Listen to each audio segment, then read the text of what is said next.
arriver ici. Quand je t'ai entendu prononcer quelques mots en français lors de l'épisode final, ça m'a rendu fier. C'est rare d'entendre du français à la télévision coréenne. Est-ce que tu penses continuer à mettre tes origines en avant? Mhm. Oui, elle va mettre toutes ses origines en avant, hein. Elle est fière d'être française et coréenne. Elle le montrerait toujours. Est-ce qu'il y a des artistes français ou coréens avec qui tu rêves de collaborer un jour?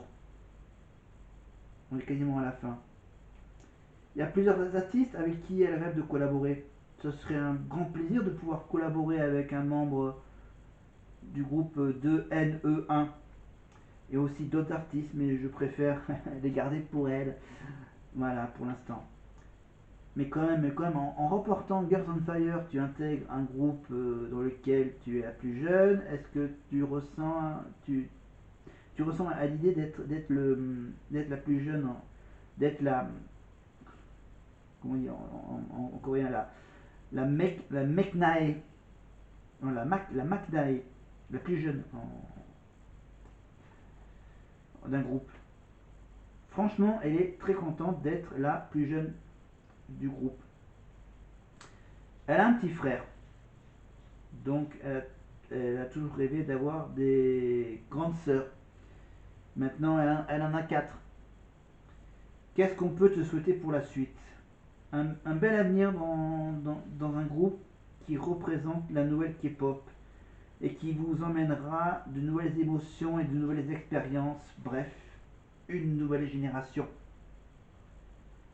Quel message voudrais-tu adresser à tes fans et ceux qui t'ont soutenu dans Girls on Fire? Merci à tous ceux qui m'ont soutenu depuis le début. J'espère que vous serez toujours à mes côtés, que vous me suivrez, qu'on pourra grandir tous ensemble et devenir les meilleures personnes. Je voudrais vous remercier pour tout votre amour. J'espère que vous avez hâte de nous voir débuter. Gros bisous. Signé Dra. Et voilà. Et on va pas tarder à conclure. Bon, la prochaine fois, on parlera de BTS, que c'est un gros dossier, le dossier BTS. On finit la K-pop, on fera BTS la semaine prochaine, et ensuite, on parlera cuisine quand on sera au mois de juillet. Voilà. La France est un des pays européens qui réserve actuellement le meilleur accueil à la K-pop. Le meilleur exemple de popularité de la K-pop dans l'Hexagone remonte à la mise en vente des places pour la date parisienne de la tournée SM Town World Tour en juin 2011 qui rencontre un succès tel que toutes les places sont vendues en 15 minutes. De nombreux fans déçus de ne pas avoir pu acheter une place organisent alors un flash mob géant devant le musée du Louvre à Paris pour demander un second concert qu'ils obtiennent. Cette fois, les places se vendent en moins d'une heure. Ce sont donc deux concerts à guichet fermé qui se tiennent les 10 et 11 juin 2011 au Zénith de Paris devant un total de 14 000 fans venus de toute l'Europe. Le 12 octobre 2011, la, la maison de disques Universal annonce la signature des Girls' Generation pour la promotion de leur carrière à l'international, tandis que le label Polydor annonce quelques jours plus tard la sortie de leur album The Boys sur le territoire national. Après avoir fait une sortie remarquée aux États-Unis le 17 janvier 2012, il se classe 130e des meilleures ventes d'albums en France à sa sortie nationale le 13 février 2012. Le 9 février 2012, les Girls' Generation sont invités au grand journal de Canal+, puis pour la boîte à questions, une première pour un groupe de K-pop. Le 8 février 2012, la première Music Bank K-pop Festival réunit les groupes 2PM, 4 Minute, 2BST, Girl Generation, Shiny, Sistar, Tahara, Tiara et Yukis à Bercy pour un concert devant près de 12 000 personnes. En novembre 2014, pour être apparu dans une publicité de Microsoft, I am the Best de 2NE1 est devenue la toute première chanson d'un groupe de K-pop à figurer sur le classement du syndicat national de l'édition phonographique atteignant le numéro 161. Il est resté sur le classement pendant 6 semaines. Blablabla. Voilà. Après, il y a tout le sujet sur l'utilisation d'Internet, le contrôle de l'image, et les fandoms, etc. Voilà. Après, il y a toutes les pages de des références.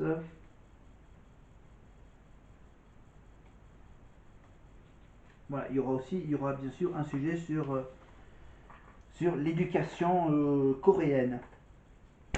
Voilà, c'était donc l'interview de Drea avec le sujet sur la K-pop.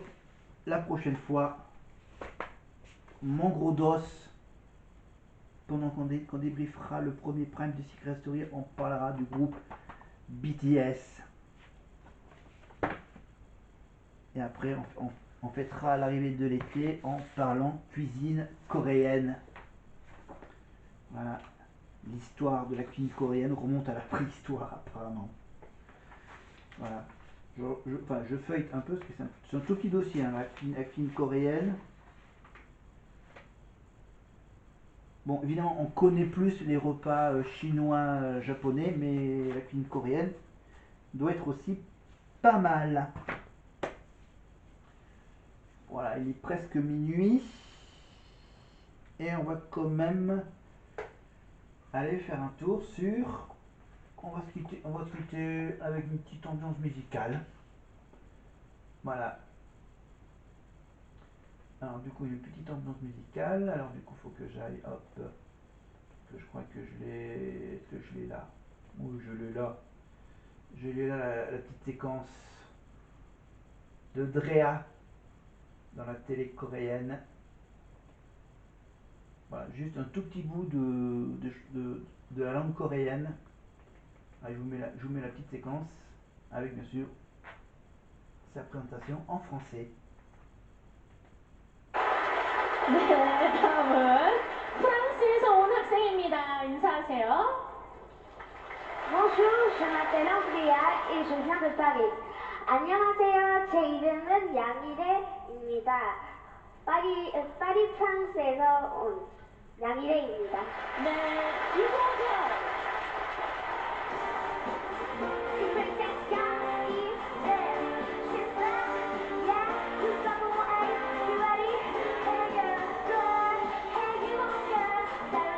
Voilà, donc faut vraiment comprendre le coréen, hein, faut vraiment comprendre. Voilà, donc là c'est une chanson qu'elle chante en solo. Ça c'était il y a 5 ans. Elle avait 12 ans.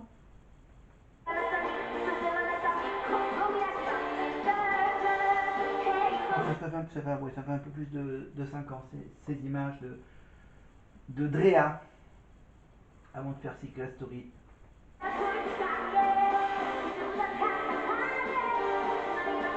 C'est des images qui remontent il y a 8 ans.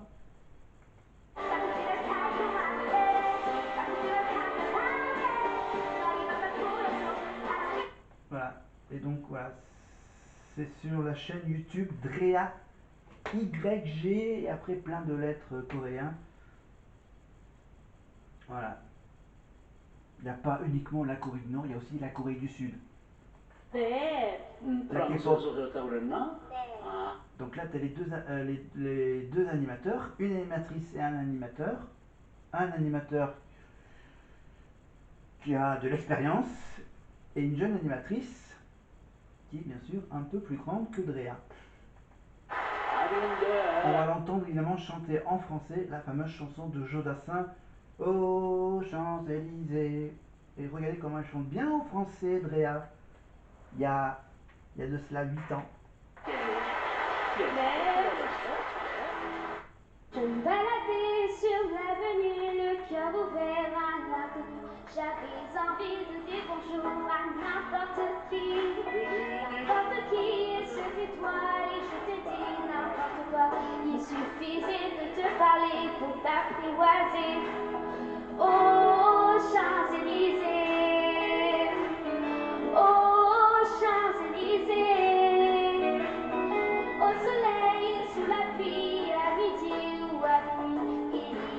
ce que vous voulez aux Champs-Élysées.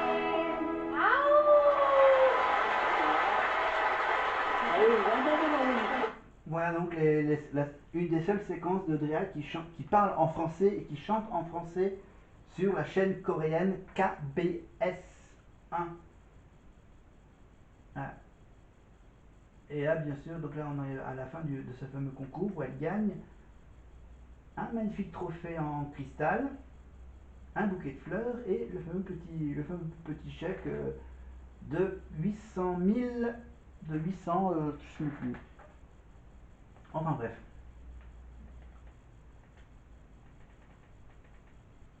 Alors, qu'est-ce qu'on va vous mettre Ouais, on va faire ça. Hop, c'est bien dans le silence de la nuit.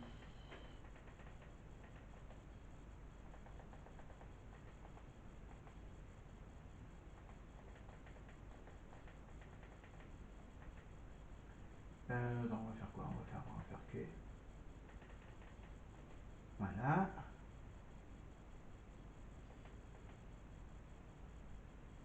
Et on va revenir bien sûr sur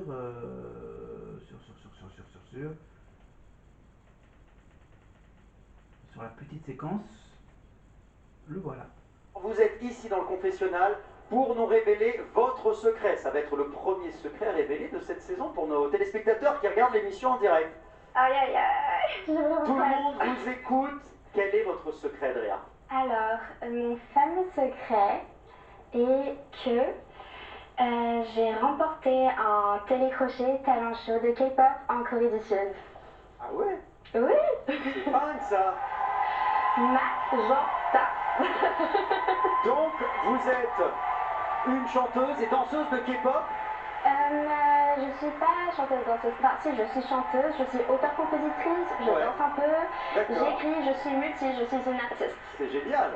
Oui. Bon, alors, c'est vrai que limite ici là pour. Voilà. Voilà, on va pas rentrer dans le détail de la conversation entre Drea et Christophe Beaugrand. Je suis en train de réfléchir. Je suis en train de réfléchir. Allez, on vous met un petit bout, on va vous mettre un tout petit bout de la K-pop, un tout petit bout de BTS.